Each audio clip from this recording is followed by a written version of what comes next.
Hello and welcome to our roundtable debate. Today we'll be discussing the following topics: the Cold War, and the Dante policy, which Richard Nixon, General Ford, and Jimmy Carter used to ease rough political relations between us and the Soviet Union.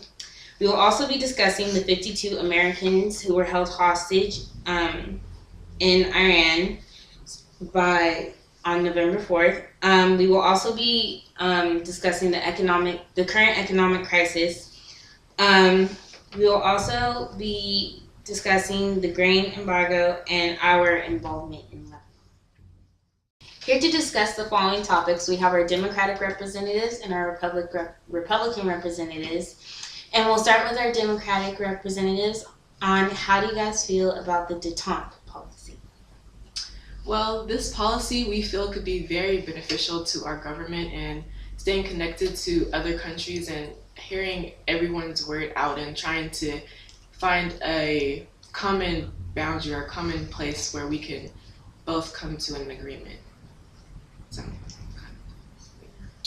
Well, the thing I see about the issue with the détente policy is the fact that we're letting communism spread to other countries, where the whole goal of the United States is to spread democracy and not to let communism overrule the world, where that is detrimental to our way of life.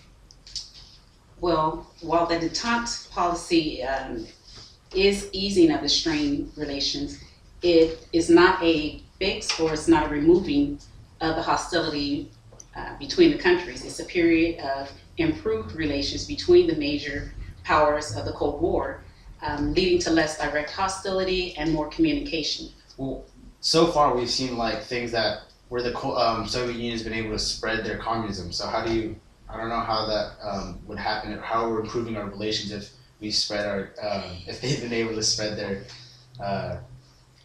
communism. Well, we're hoping that the relations with the Soviet Union can be improved, and although the spread of communism is a really big issue right now, we're trying to focus on the communication and getting the agreement down, and first focusing on that, and maybe the communism spreading could be contained after we get our relationship under control first. It seems like the policy favors the Soviet Union, that all the concessions are going their way, and it doesn't seem to be a fair deal for the United States. Well, right now the Soviet Union is the main focus on America right now. There are other places that could be using this policy as well, which would probably happen in the near future, but right now the Soviet Union is our main focus at the moment. So starting with our Republican representatives, what are your guys' views on the Iranian hostage crisis? Well, we feel it's totally wrong of the Iranians to allow their people to storm the U.S. Embassy and to take our people as hostage. Well, since the beginning of the Cold War, the United States supported any regime that was not communist, no matter how unpopular they were with the people of their country. Iran was not a communist country. However, the people did not support the Shah. He did treat the people badly. However, it was not a communist, and the Democratic Party, we wanted to stay out of as much as possible, stay out of other countries' affairs. Well, right now we're in this affair because they have our civilians that were working at the embassy, and now they're hostages, and they've been hostages for over a month now. And this is kind of ridiculous because we're not setting any precedent that we should be involved. Whereas Carter has sent has done operations that have failed multiple times. I think we should just go in, send military forces, and take our hostages back, whether it starts a fight or not, and save those hostages, because they're civilians, they're people who have human rights, and they're people from our country, which is most important. Well, I think that's what he's most afraid of, is people dying, and he's trying to get this done the safest way that he thinks is possible, and which is the problem with going in with military force, is that there could be a lot of casualties, and maybe a lot more than he thinks could be without the policies that he's trying to put in action. Well, the issue I see with your plan is that if we do military operations and it fails, and if the Shah finds out that we've done these military operations, he will start a war with us. This this is a simple way of how we should approach this now, and I think you guys are wrong in your approach. Well, our approach, we did try to send communication to the Ayatollah Khomeini before the rescue mission even took place. However, the Ayatollah Khomeini refused to let the hostages free. So we did send over troops. However, it was not our fault that the mission failed. There was mechanical difficulty with the helicopters. We had Mother Nature, the storm that caused the 2 helicopters to crash. So that was not the Democratic Party's fault for the failed mission. And on another point, I would say that the Iranians did not like Carter, our President Carter, because he supported the Shah. So that's another reason why they would not release the hostages. Well, Reagan does not support the Shah, and the Iranian government did not start this crisis, but they do have the control, and they are not releasing our hostages. So we are currently in the longest economic crisis with inflation and rising energy prices, with an average unemployment rate of 9%. And starting with our Democratic representatives, what do you guys believe we should do about this current crisis? Well, Carter, we have to remember that Carter came into the presidency while the economy was already down because of Ford.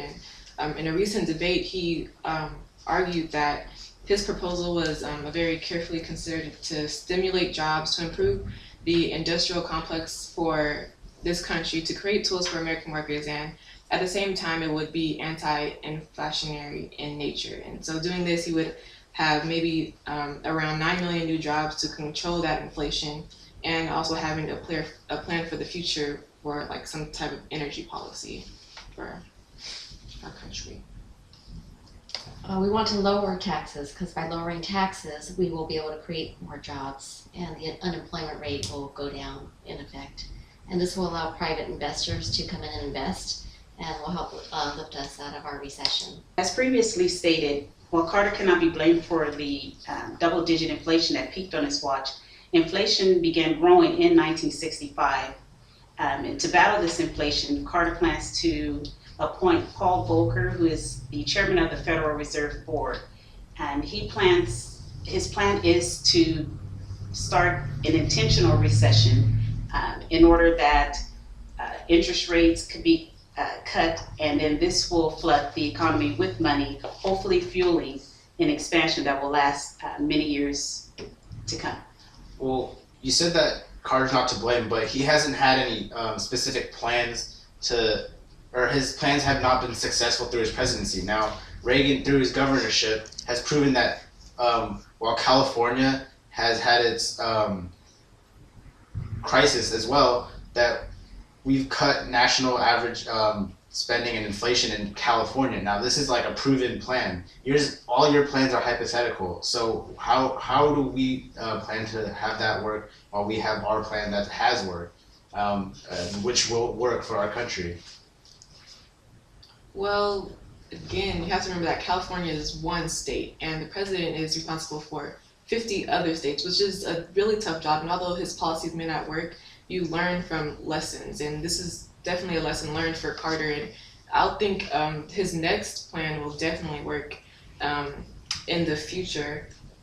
So this 1979 grain embargo policy, which has been enacted by the Carter administration, basically to punish the Soviet Union for invading Afghanistan. So we're going to start with our Republicans this time. And what are your guys' view on this grain embargo policy? Well, first of all, this policy is hurting our farmers due to a decrease in export, and the embargo is pretty much useless because it's hurting the Soviet Union's purchasing grain anyway from South America and Europe. Well, I wouldn't call it useless, and yes, our farmers here in the United States are suffering, but we had to respond to the invasion of Afghanistan in 1979. And yes, they've acquired grain from alternative sources. However, we had to take a stand against the invasion. Well, the fact of the matter is that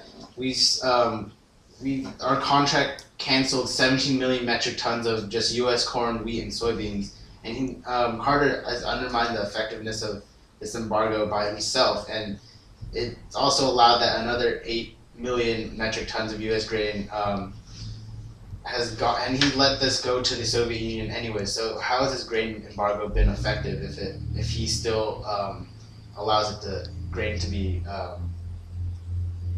procured to the Soviet Union?